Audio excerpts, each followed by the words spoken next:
Sejam todos muito bem-vindos a mais uma EBD em Debate, aqui na nossa pré-aula de número 4 da lição da CPAD da classe dos adultos, aonde nós iremos tratar nesse tema tão importante quando falamos de missiologia. Vamos tratar hoje das missões transculturais no Novo Testamento. E eu convido você para emergirmos nesse conteúdo muito bom para o nosso aprendizado e aplicação no próximo fim de semana. Então, vem com a gente que a aula está muito bacana. Vamos ter também tópico extra, já estamos avisando, para que você fique aí até o finalzinho dessa pré-aula.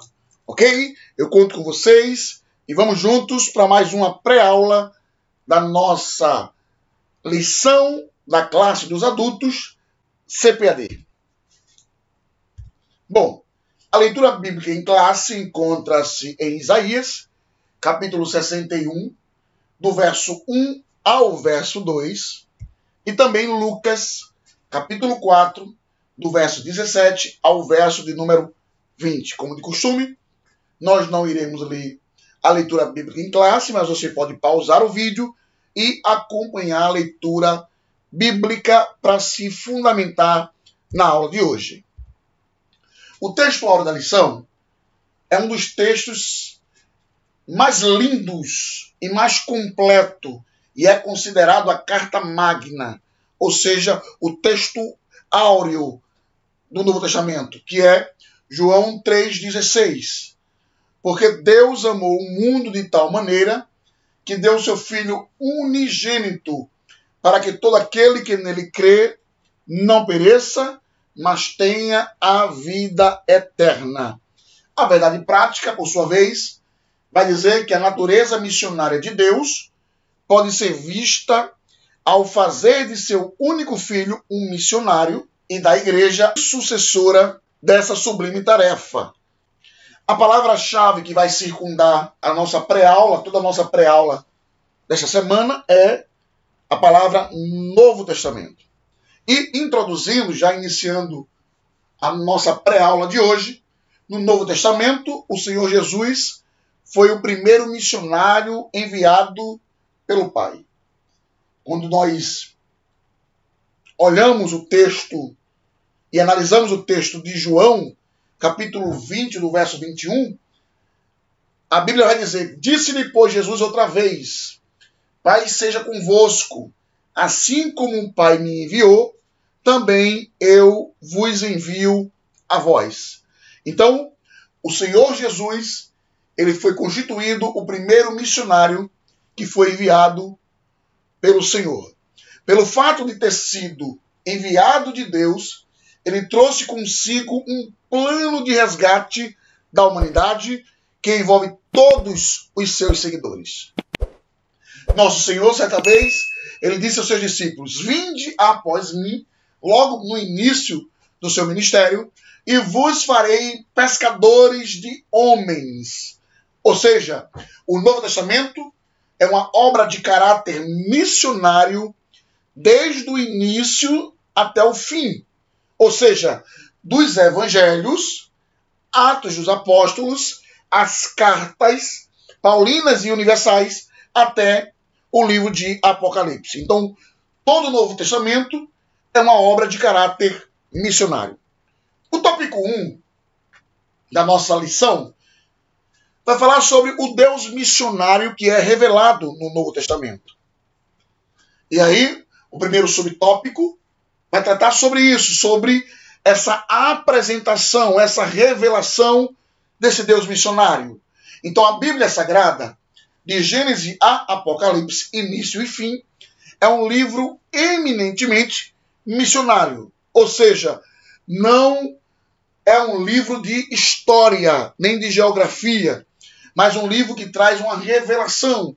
É um livro que visa apresentar Cristo desde o Gênesis até o Apocalipse. Ou seja, a Bíblia Sagrada é uma coleção de livros eminentemente missionário que visa a salvação do homem, é um livro de cunho religioso e não histórico, como alguns acham que é. Então, no Antigo Testamento, Israel foi o instrumento usado por Deus para alcançar o objetivo divino, mas Israel não alcançou. Já no Novo Testamento, Deus passou a usar a igreja para cumprir esse propósito, mostrando ao mundo o seu grande e sublime amor. Aonde Israel falhou, Deus escolheu agora a igreja, ele estabeleceu a igreja, ele fundou a igreja e a igreja entregou essa grande missão, esse grande propósito, que é levar ao mundo o seu grande e sublime amor. O segundo subtópico vai falar sobre uma perspectiva missionária no âmbito do Novo Testamento. Então a gente vai perceber agora, entender um pouquinho mais sobre essa perspectiva missionária contida no Novo Testamento. No Velho Testamento, eu não gosto muito desse termo, como já falei em aulas passadas, então eu vou retificar. No Antigo Testamento, quando a gente fala velho, traz uma ideia meio pejorativa de desvalorização. Então, no Antigo Testamento, estudamos que o povo de Deus falhou no seu propósito missionário de anunciar Deus às nações, de apresentar Deus às nações. Agora, no Novo Testamento, Deus organizou um novo povo, ou seja, a Igreja de Cristo, a igreja que Cristo funda em Mateus 16, 18, para que levasse à frente o propósito universal de Deus em redimir o ser humano. Então, dentro de uma perspectiva missionária do Novo Testamento, uma vez que Israel no Antigo Testamento falha, Deus agora estabelece a igreja com esse papel principal para que a igreja leve à frente o propósito universal de Deus em redimir o ser humano. A igreja, o subtópico 3, à luz dessa revelação. Então, à luz dessa revelação bíblica, a de um Deus missionário nas páginas do Novo Testamento, a igreja de Cristo tem uma tarefa ainda inacabada, ou seja, a missão ainda não foi concluída. A missão foi dada há 2000 anos atrás, mas ainda não acabou, que é de anunciar o evangelho a toda criatura. Mateus 28, 19, ele é muito categórico quanto a isso, quando diz: ide, fazei discípulos de todas as nações, batizando-os em nome do Pai, do Filho e do Espírito Santo. Já Marcos diz: ide pregai o evangelho a toda criatura.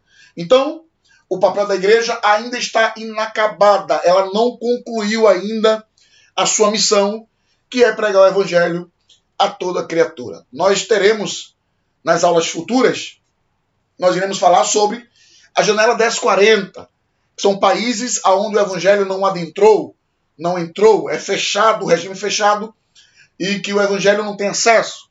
Ainda existe, no Brasil, por exemplo, tribos, etnias, grupo de pessoas que não têm acesso ao evangelho, que não conhecem ainda o evangelho. E não só no Brasil, como em vários outros países, aonde o evangelho tem acesso, mas existem etnias, grupo de pessoas, existem tribos que estão distantes, estão em uma situação longínquas, que ainda não têm acesso ao evangelho.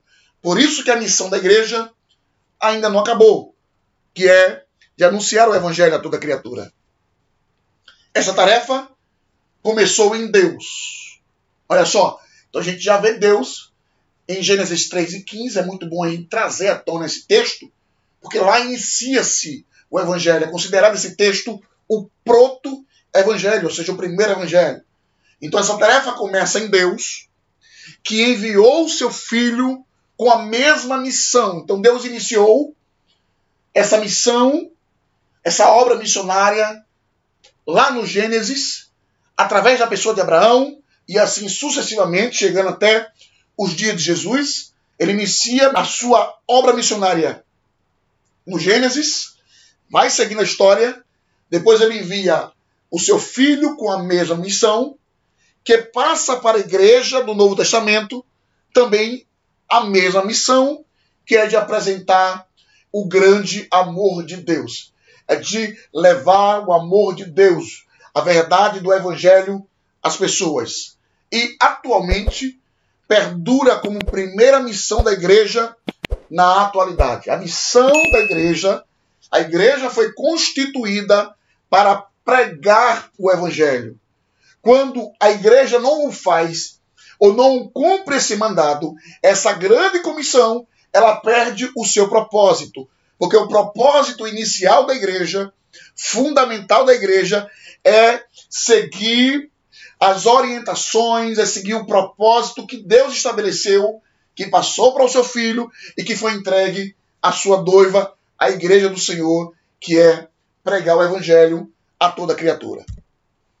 E sintetizando o tópico 1, a Bíblia toda, e mais especificamente o Novo Testamento, vai revelar esse Deus missionário que tem o maior prazer de ir em busca do perdido. Esse Deus missionário que vai em busca do perdido, em busca do pecador, e vai em busca daqueles que se encontram no lamaçal do pecado. Toda a Bíblia revela esse Deus missionário, esse Deus amoroso, esse Deus grandioso. Iremos iniciar já o tópico extra. Geralmente a gente coloca no final, mas para que a gente não perca o fio da meada e a gente tenha uma continuidade dessa pré-aula, nós vamos iniciar agora o tópico extra preparado especificamente para todos vocês. Já ouvimos agora, no tópico passado, sobre Deus, sobre o Deus missionário, sobre a revelação desse Deus missionário. E agora nós iremos apresentar a vocês, nessa aula, nesse tópico extra, Jesus, também o primeiro missionário do Novo Testamento. Então, no início do ministério de Jesus, o início foi caracterizado pela ênfase de que o reino de Deus é para todos os povos. Em suas pregações na Galileia, ele fez uma referência favorável ao ministério de Elias para com a viúva de Sarepta, bem como a bênção oferecida a Naamã, o Sírio. Então não é de se estranhar que a simples menção desses contatos transculturais tenha sido a razão de Jesus ter sido expulso da cidade. Então Jesus está na Galileia, ele está pregando o evangelho e ele faz essa referência, ou seja, ele traz à tona nas suas pregações essa experiência, essa vivência, o que aconteceu, essa referência de Elias com a viúva de Sarepta, como também as bênçãos que foram oferecidas a Naamã, o Sírio. E falamos na semana passada justamente sobre essas questões desse Deus missionário, desse Deus que realizou uma obra transcultural através dos seus servos. E a gente viu isso, essa obra transcultural, essa missão transcultural no Antigo Testamento através desses exemplos e de outros como Jonas. Então, o fato de Jesus apresentar nas suas pregações essas referências pode ser o motivo pelo qual ele foi expulso da cidade. Lucas capítulo 4 e o versículo 29 vai trazer uma resposta para isso. E levantando-se, o expulsaram da cidade e o levaram até o cume do monte em que a cidade deles estava edificada para dali o precipitarem. Verso 30. Ele, porém, passando por meio deles, retirou-se. Então você vê a intenção das pessoas que ali estavam de querer precipitar Jesus do monte, jogá-lo em cima do monte. Então possa ser que seja esse o motivo dessa referência aonde Deus ultrapassa as barreiras da cultura dos povos por amor às vidas, às pessoas. Então a gente vê aí o exemplo de Elias, do próprio Naamã, do Jonas também em Nínive, entre outros. Então Jesus ministrou para vários estrangeiros, e ultrapassou, ele venceu a barreira transcultural, pelo menos em 6 episódios de seu ministério. 3 aconteceu com os samaritanos, que era uma grande guerra entre eles, uma grande disputa, uma grande rivalidade, e 3 com os judeus. Então, o primeiro exemplo que a gente traz dentro desse tópico extra, desse Jesus missionário, o primeiro missionário que a gente enxerga no Novo Testamento, e a gente vê que, de fato, essas tratativas de Jesus, essas pregações, esses momentos que Jesus teve com essas pessoas, realmente ultrapassou, venceu a barreira transcultural do seu tempo. Então, a mulher samaritana, João 4, é um exemplo disso que estamos falando.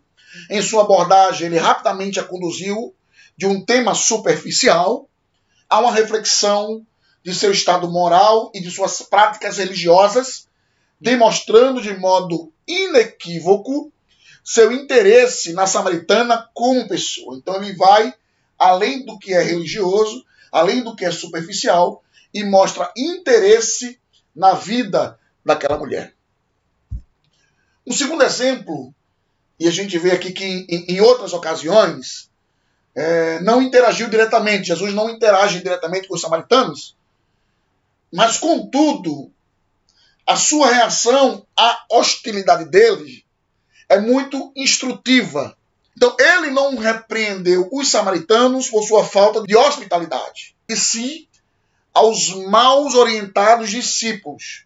De modo sugestivo, Lucas registra a parábola de Jesus sobre o bom samaritano. Então, Lucas, diante de todo esse alvoroço que está acontecendo, onde Jesus não é recepcionado bem, onde existe uma hostilidade entre os samaritanos e a pessoa de Jesus agora, Lucas vai registrar justamente essa passagem do bom samaritano. Então Jesus não apenas enfrentou a rejeição transcultural, como também, mais tarde, foi capaz de reagir a ela de forma generosa. Então ele não apenas enfrentou essa rejeição transcultural, como também, mais tarde, foi capaz de reagir a ela de forma generosa quando ele tem um encontro com a mulher samaritana. Então você vê aí alguns episódios, não só o exemplo da mulher samaritana e esse caso em específico, como também o leproso samaritano, que é essa forma generosa com que Jesus vai tratar esse personagem. Então o fato de um leproso samaritano ter voltado para agradecer expõe a universalidade da graça de Deus. Ou seja, a graça de Deus é para todos os homens, para todas as pessoas, e não específico para um povo, para uma nação. E sim, a graça de Deus é para todos, que assim o busque, que assim creia no Senhor Jesus. Então, o exercício poderoso da fé não estava de maneira alguma limitado a uma única cultura. Ou seja, já falamos no início, o samaritano, ele foi agraciado por Jesus, ele foi curado por Jesus, ele foi tocado por Jesus, e ele volta para agradecer, como os outros 9 que foram agraciados, mas não voltaram para agradecer. Então, esse leproso samaritano, ele volta para agradecer. Volta para agradecer. E esse exercício poderoso da fé não estava de maneira alguma limitada a uma única cultura. Então você vê que a graça de Deus vai até as pessoas de uma outra cultura. Um outro exemplo é o centurião romano.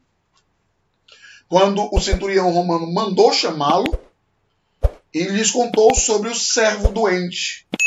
Jesus pôs-se a caminho e, ao que parece, teria entrado em sua casa. Então a gente tem aqui a narrativa de Lucas e a narrativa de Mateus, então cada um traz uma perspectiva diferente.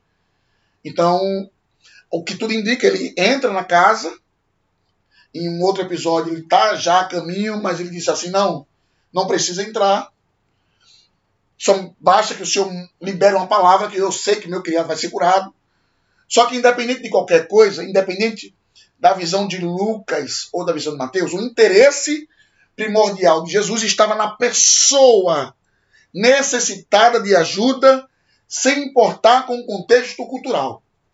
Era o servo de um centurião romano que precisava de uma cura, que precisava de uma resolução do seu problema, que precisava da bênção de Jesus, que precisava ser tocado por Jesus. E através do seu senhor, o centurião romano, Jesus abençoa aquele criado, aquele servo que precisava da sua ajuda. Jesus libera uma palavra e o servo do centurião, ele é curado, porque o que importava para Jesus não é o contexto cultural, e sim a pessoa que estava necessitada da sua ajuda. Um quinto exemplo, um quinto encontro que Jesus tem com a mulher cananeia. É clássico esse texto. E nesse caso, Jesus não atende prontamente a mulher cananeia, contudo, por reconhecer a sua fé e humildade, concede o que desejava, apesar da resistência dos seus discípulos. Então, ao fazê-lo, Jesus rompe com o costume da época, ao estender suas bênçãos a representantes de outras culturas. A mulher cananeia, sírio-fenícia, que é abençoada, agraciada por Jesus, e ela recebe a cura da sua filha quando vai em busca de Jesus. Jesus está na região de Tiro e Sidom, naquela cercania, e Jesus, ele é chamado a atenção por essa mulher que vem em busca de socorro, e nesse encontro que Jesus tem com esta mulher, no diálogo principal, que é justamente quando ele diz que não é lícito tirar o pão dos filhos e deitar aos cachorrinhos, e a mulher vai trazer uma resposta que isso chama a atenção de Jesus, como também dos discípulos, porque ela diz que os cachorrinhos também se alimentam das migalhas que caem da mesa do seu Senhor. Aquilo chama a atenção de Jesus, e Jesus abençoa aquela mulher com a libertação da sua filha. Quando Jesus promove essa bênção, essa cura, essa libertação para aquela família, ele rompe um costume da época que era de estender as suas bênçãos a representantes de outra cultura. E por fim, André e Filipe, que trouxeram os gregos até Jesus, João 12, 20 a 22, depois você pode acompanhar. André e Filipe traz os gregos, e esse fato parece implicar o reconhecimento de que o ministério de Jesus alcançara o seu ápice. Poucos dias depois, uma missão cuja abrangência chegaria a todos os povos haveria de ser revelado, João 12, versículo 19 e o versículo 32. Vamos ler. Vamos ler esses dois versos. Disseram, pois, os fariseus entre si: vede que nada aproveitais? Eis que toda a gente vai após ele. Verso 32.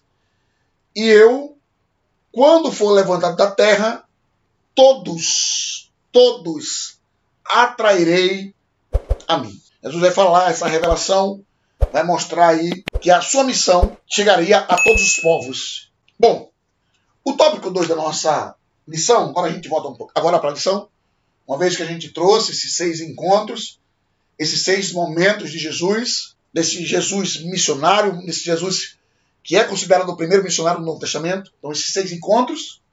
E agora a gente volta agora para o tópico 2, onde nós iremos falar sobre as missões nos evangelhos e em Atos dos Apóstolos.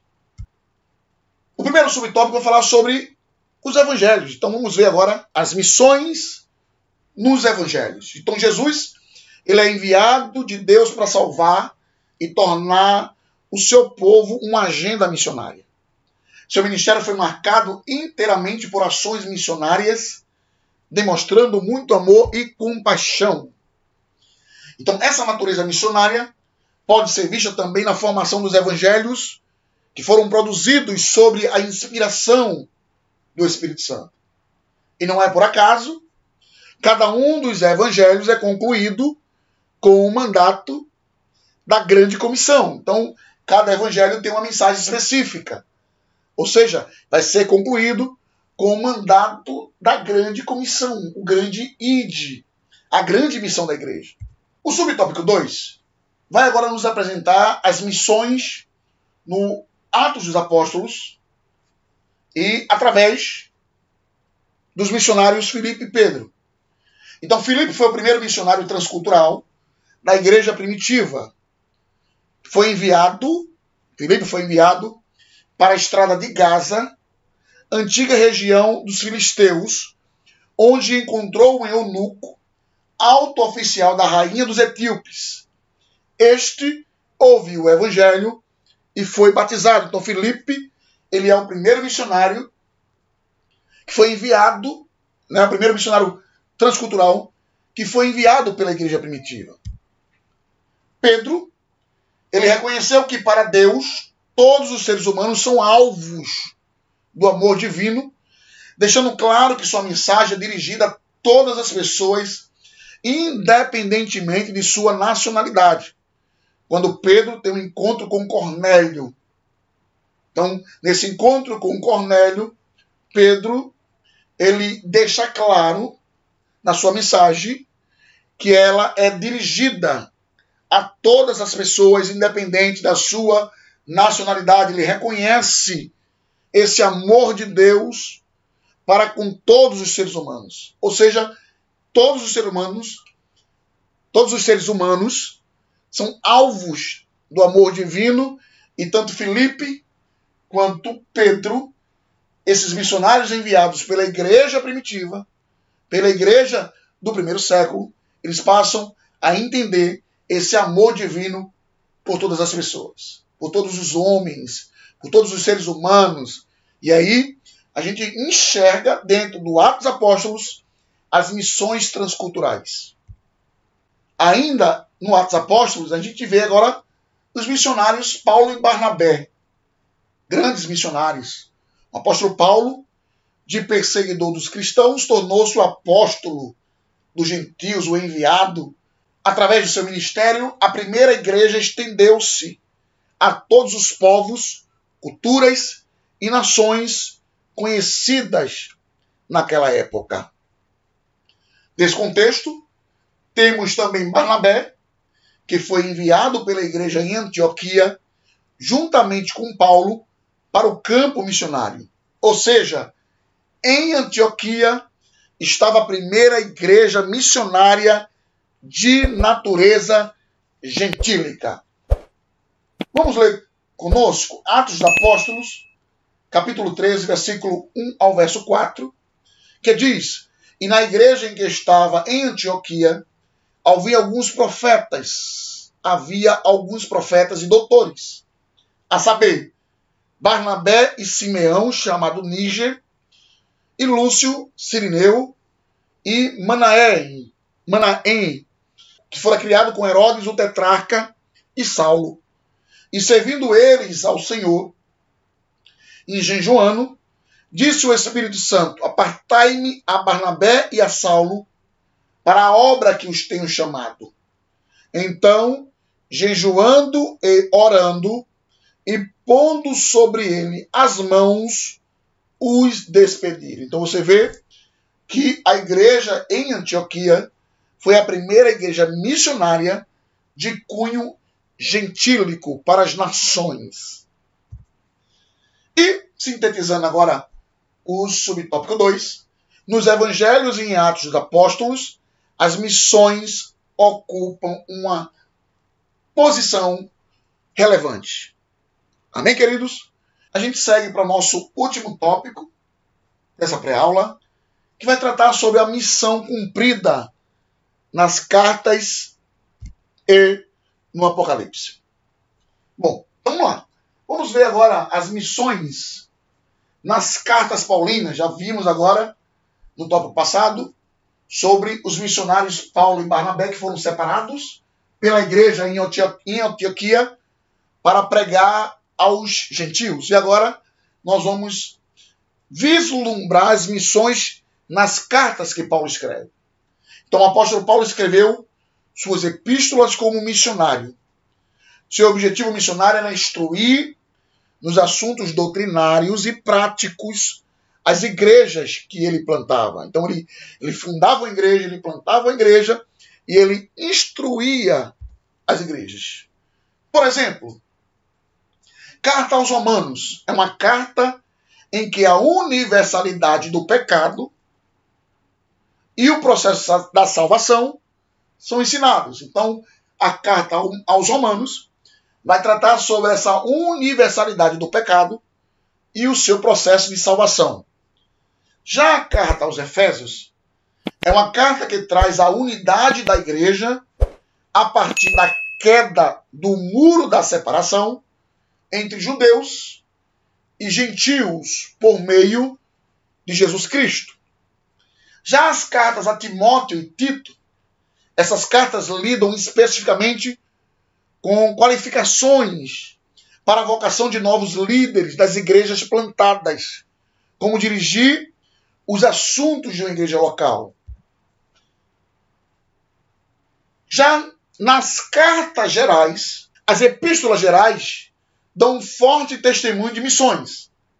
Por exemplo, a carta aos Hebreus vai demonstrar a descontinuidade entre a antiga e a nova aliança, enfatizando a nova como melhor. Já a carta de Tiago contém sabedoria prática para viver o evangelho de Cristo. As cartas de Pedro, por exemplo, asseguram a nossa posição de povo de Deus e a esperança da vinda do Senhor Jesus. E no livro do Apocalipse, o último livro do Novo Testamento, o Senhor Jesus revela ao apóstolo João a conclusão da longa jornada e o destino de toda a raça humana. As 7 igrejas localizadas na província da Ásia Menor, nos capítulos 2 e 3, devem ser vistas como igrejas missionárias. Olha só, como você enxerga no capítulo 2 e capítulo 3, quando trata-se das 7 igrejas da Ásia. Então ela deve ser vista como igrejas missionárias. Nesse sentido, o apóstolo João relata que Deus se interessa pela salvação de todos os homens. Apocalipse 5, 9, 10, capítulo 7, versículo 9 e capítulo 11, versículo 15. Então, João vai relatar que Deus se interessa pela salvação de todos os homens. E, sintetizando esse último tópico, nas cartas paulinas e gerais, bem como no livro de Apocalipse, está presente o propósito missionário de instrução e consumação de tudo. Bom, queridos, já estamos chegando à conclusão de mais uma pré-aula e a gente conclui que o Novo Testamento mostra claramente a forma pela qual Deus planejou a redenção da humanidade caída por meio da sublime tarefa missionária. Concluímos também que para esse fim ele enviou seu Filho único, que com preço de sangue pagou o pecado dos homens, de todas as tribos, línguas, povos e nações, constituindo os seus cooperadores na obra da redenção de toda a criação decaída e prisioneira de Satanás. Concluímos também que missões nascem no coração de Deus e ela deve estar no coração de quem ama a obra missionária. Queridos, e para a gente concluir, a gente finalizar, como estamos fazendo nessas aulas passadas, vamos revisar um pouquinho o conteúdo. E através dessa revisão, nós vamos fazer aqui 5 perguntinhas que nós esperamos que vocês respondam com muita certeza e muita propriedade. Então vamos lá? Por que podemos dizer que a Bíblia é um livro eminentemente missionário? Vamos lá? Por que podemos dizer que a Bíblia é um livro eminentemente missionário? A Bíblia Sagrada, de Gênesis e Apocalipse, é um livro eminentemente missionário porque sua inspiração emana de um Deus missionário, aquele que envia. Assim como o Pai me enviou, eu também vos envio. Espero que você tenha acertado. Vamos lá. Qual é a tarefa inacabada da igreja? Eu não acredito que você não saiba. Está fresquinha na mente. Qual é a tarefa inacabada da igreja de Cristo? A tarefa inacabada da Igreja de Cristo é anunciar o Evangelho a toda criatura. Muito bem. Como a natureza missionária na formação dos evangelhos pode ser vista? Como a natureza missionária na formação dos evangelhos pode ser vista? Essa natureza missionária pode ser vista também na formação dos evangelhos à medida que eles se foram produzidos, ou que eles foram produzidos sobre a inspiração do Espírito Santo, para que as pessoas pudessem conhecer o Senhor Jesus. Já estamos concluindo aqui a nossa revisão. E a quarta perguntinha diz o seguinte: segunda lição, quem foi o primeiro missionário transcultural da igreja? Eu espero que você acerte, porque eu não vou acreditar que você não saiba. Quem foi o primeiro missionário transcultural da igreja? Segundo a nossa pré-aula. Muito bem, se você disse Filipe. Filipe foi o primeiro missionário transcultural da igreja primitiva. E por fim, essa última perguntinha: qual era o objetivo missionário do apóstolo Paulo com as suas cartas? Qual era o objetivo missionário do apóstolo Paulo com as suas cartas? Vamos lá? Muito bem. Seu objetivo missionário era instruir nos assuntos teológicos e práticos das igrejas que ele plantava. Então, queridos, muito obrigado. Você que chegou até aqui, foi muito bom estar com vocês em mais uma pré-aula. E eu conto com vocês para a semana que vem, aonde nós iremos tratar sobre uma perspectiva pentecostal de missões. Então, muito obrigado. Deus te abençoe muito. Quem ainda não é inscrito, inscreva-se no canal, curte, compartilha, comenta. É muito importante essa tua interação conosco. Deus te abençoe muito, muito obrigado. E até a próxima, se Deus assim permitir. Tchau, valeu. E eu te espero na lição de número 5. Até mais. Tchau, tchau. Vem com a família pra EBD. Vem com a família pra EBD.